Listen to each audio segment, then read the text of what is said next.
ho, ho! Merry Christmas!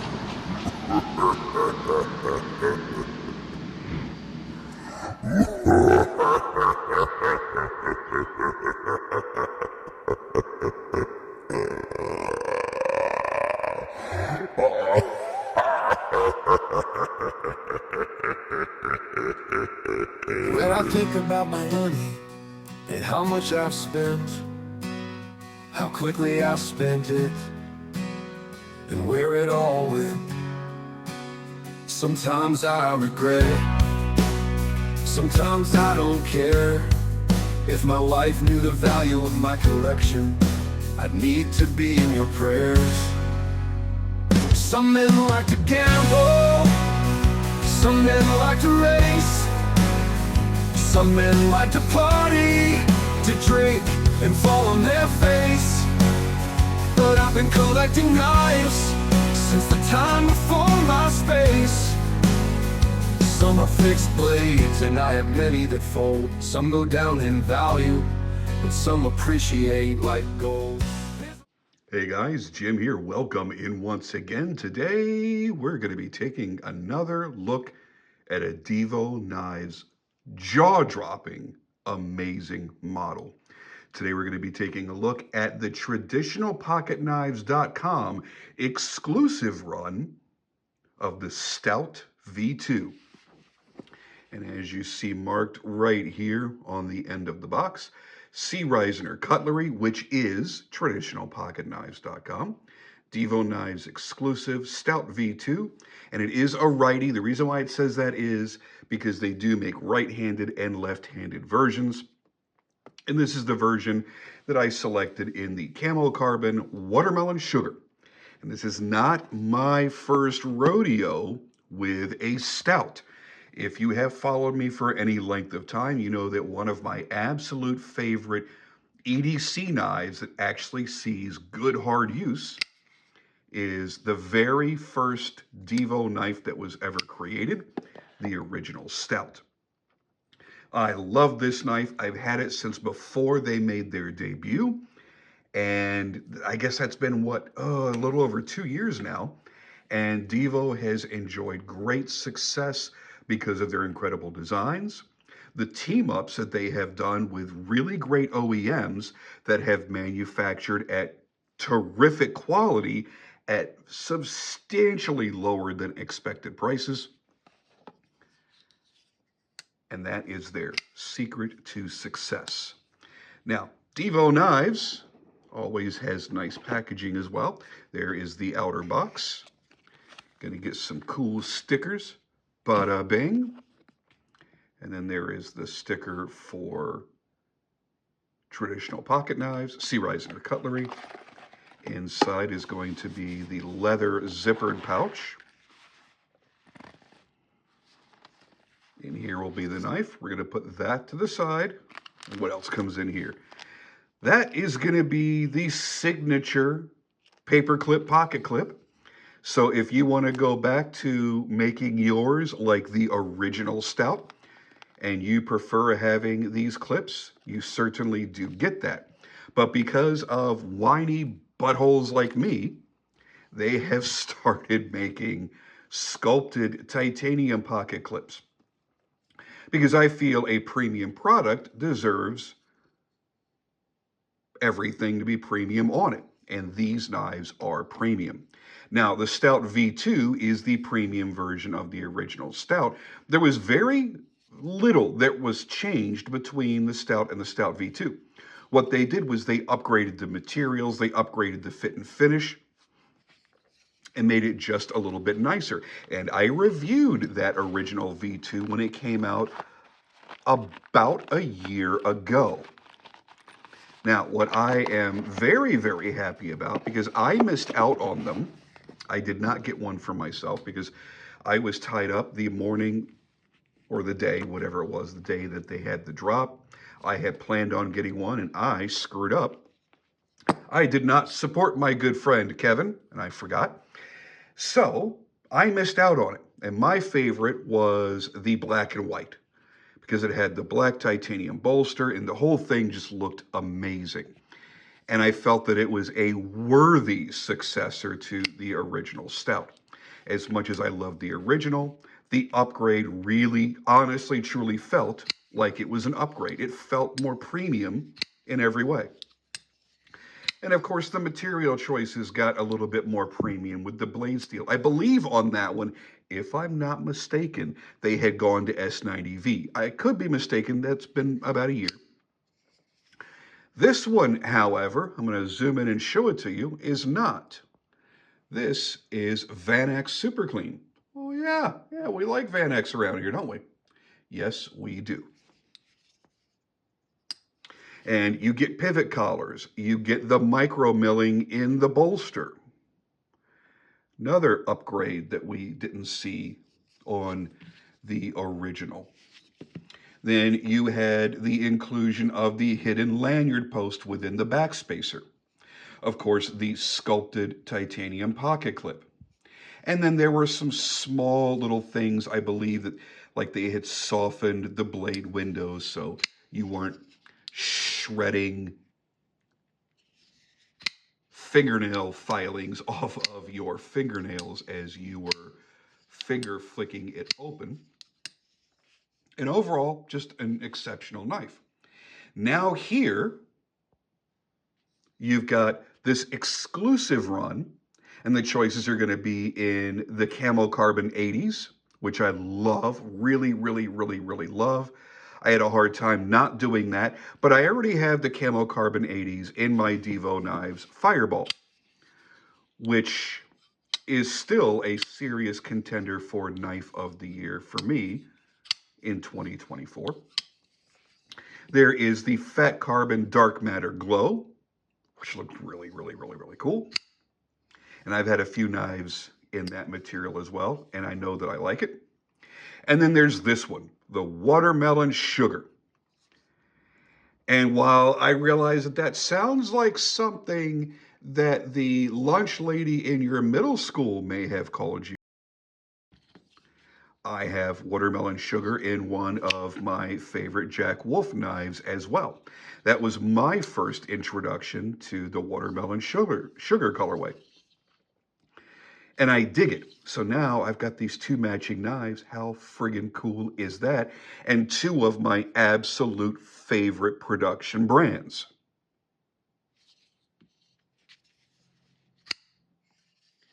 I've already carried this quite a bit over the past few days since it arrived. Now, I have one regret about this knife, and one regret only. And that is I was unable to let you know about it before it dropped. These have been released on traditionalpocketknives.com. They're $375 and they are openly available right now. Whether you want to get the Camo Carbon 80s, the Dark Matter Glow Fat Carbon, or if you want to get the Watermelon Sugar. Now, I ended up going Watermelon Sugar because it's just as beautiful and bright and vibrant as the 80s, but it was the one that had the black titanium bolster. And to me, that combination spoke to me. So on a personal level, I had to go in that direction. But to be honest with you, it was difficult because they all look really, really good. All three colorways look fantastic. Let's go ahead and talk about the specs very quickly.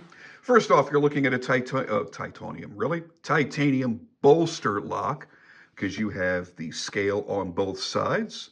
So it's a titanium frame lock with a scale covering the back side. That's why you see that little bit of separation there. When it is disengaged, it lays up against the scale. So titanium bolster lock with an overall length of 7.55 inches.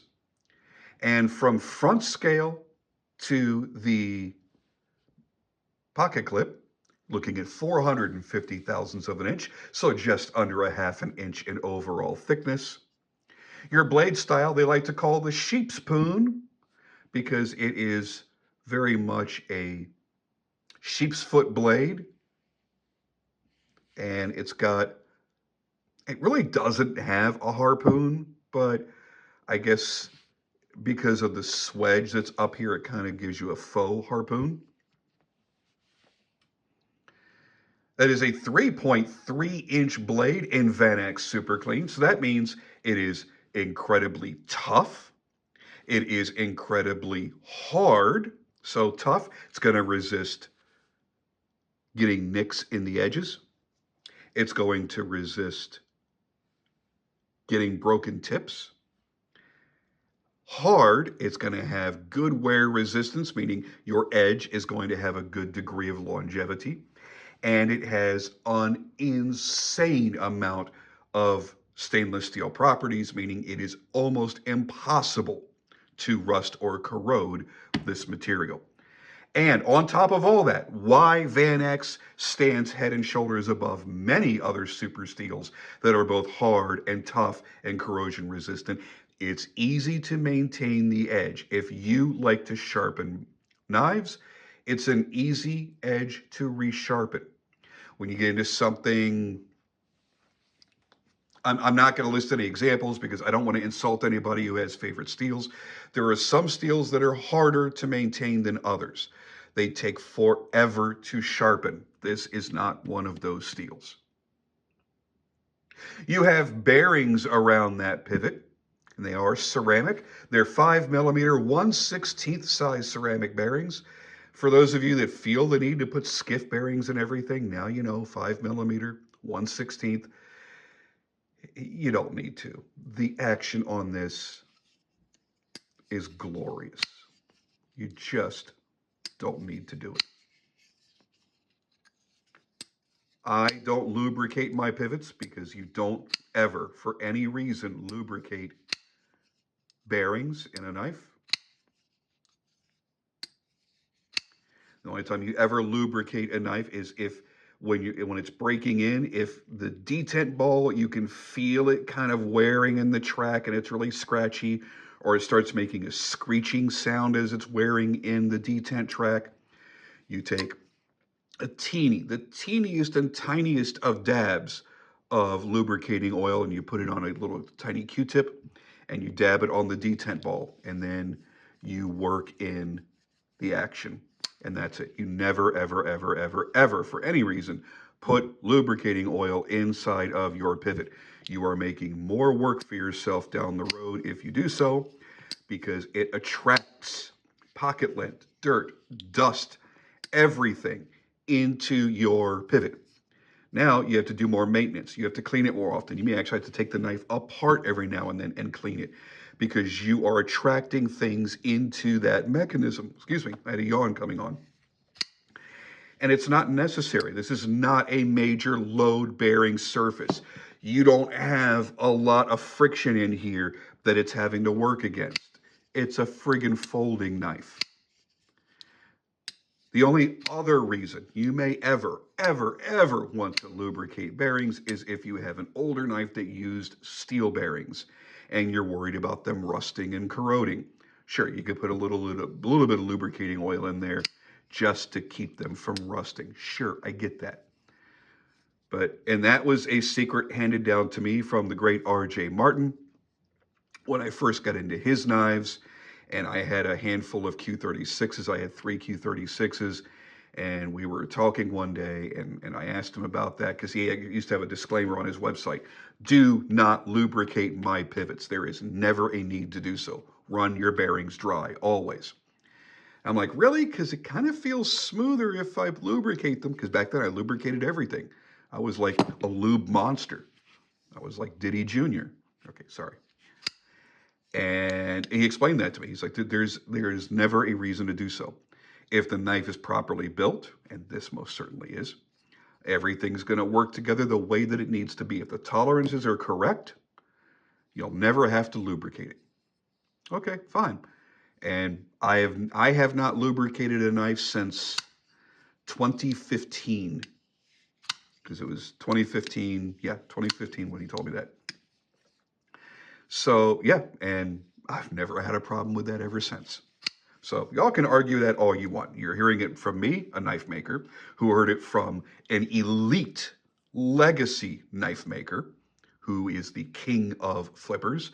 Nobody knows a flipper action better than R.J. Martin. So yeah, stop Just stop it. There's no reason to do so. Now, I'm going to get off that tangent, now that I've realized that I have gone off on it, and get back to the knife at hand. So just like the original Stout, you've got really good neutral ergonomics. Kevin and Colin are not telling you where to put your fingers. It's neutral, and it's comfortable. The blade window, you can slow roll from it. Act like it's a Sabenza. Act like Chris Reeve is standing over your shoulder, wagging his finger at you, going, no, don't hit the blade stop so hard. No, stop flicking that knife. You shouldn't be flicking my knife. Stop doing it. I'm going to void your warranty. Stop it, stop it, stop it. Now imagine hearing that in a thick South African accent, and that's Chris Reeve. No, I'm kidding.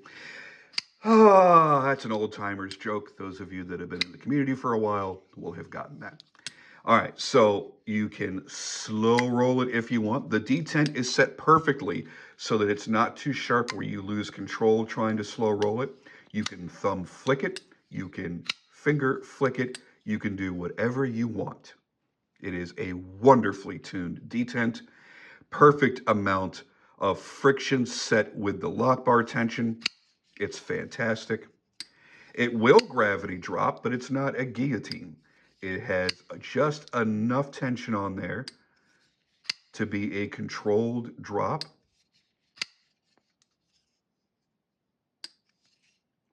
Beautifully done. The mating of all the materials, also very, very well done. If you Helen Keller this, you close your eyes and just use your fingers. Aside from the fact that the bolster is ribbed for her pleasure, not Helen Keller's pleasure, I'm just using the phrase in general, you cannot tell where one material ends and another begins. It is completely seamless. It is beautifully done. They've also done a really good job of softening the edges here by putting a chamfer all the way around. So you have no hot spots anywhere on the handle of this knife. And actually, no hot spots on any area where your fingers come in contact with the blade either. So, yay. Bestech is very, very, very good about these manufacturing details. Blade is perfectly centered. Lockup is fantastic. And everything is wonderfully tight. This is a premium product. You are paying medium price point. You're not paying premium price point. Premium price point being in excess of $400. This could be $425 and I wouldn't have a single complaint. But it's $375. Hey, yo, save $50 right over here. Great deal. Fantastic. Feels amazing for the price. I would put this up against any, think of any premium brand. So think of Riot at $425, $450. Think of a Wee knife at the $425 to $450 price range. A Reich knife in the $400 to $450 price range. Those brands that manufacture in those ranges that are known so well for their quality, for their fit and finish, for their action, for their lockup, for their everything. This fits very well within that for a little bit less. So that's my thoughts on this. You can run over to Traditional Pocket Knives and pick one of these up. Again, you do have three choices: Camo Carbon 80s, Dark Matter Glow, or the Watermelon Sugar. Whichever way you go, I think you've got a real banger. These are hot. And I'm going to have a hard time saying if I love the Fireball or the Stout V2 more. This really screws with me. It really, really screws with me. Because I've had a long-term love affair with my Stout.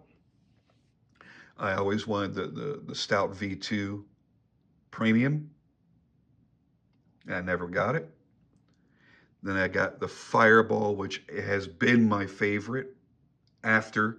And now I've got this, and it's just, which way do I go, man? Which way do I go? Now I know how Bruce Jenner felt. Which way do I go? Do I stay over here or do I go over there? I don't know. very difficult. Now I kind of know what you're all going through. Anyway, that's my thoughts on the Watermelon Sugar Stout V2 from Divo Knives. Congratulations to Colin and Kevin for knocking out another amazing knife. And another amazing deal with traditional pocket knives, which I like traditional pocket knives a lot. If you have not shopped there, number one, you have to get this. There's no other way to get that cool magenta pink titanium pivot collar against this black bolster and the watermelon sugar scales. You can't get that anywhere else, man. But take a look around their site. Look around and see the other really awesome stuff that they've got. And if you're into slip joints, oh man, you're going to be in heaven. They have a great selection of great brands. They've handpicked some really, really good models and great colorways. They have amazing prices, great customer service, fast shipping, and they're the kinds that are really on top of the whole shipping thing where you get the email notifications and you know what the hell's going on with your damn knife.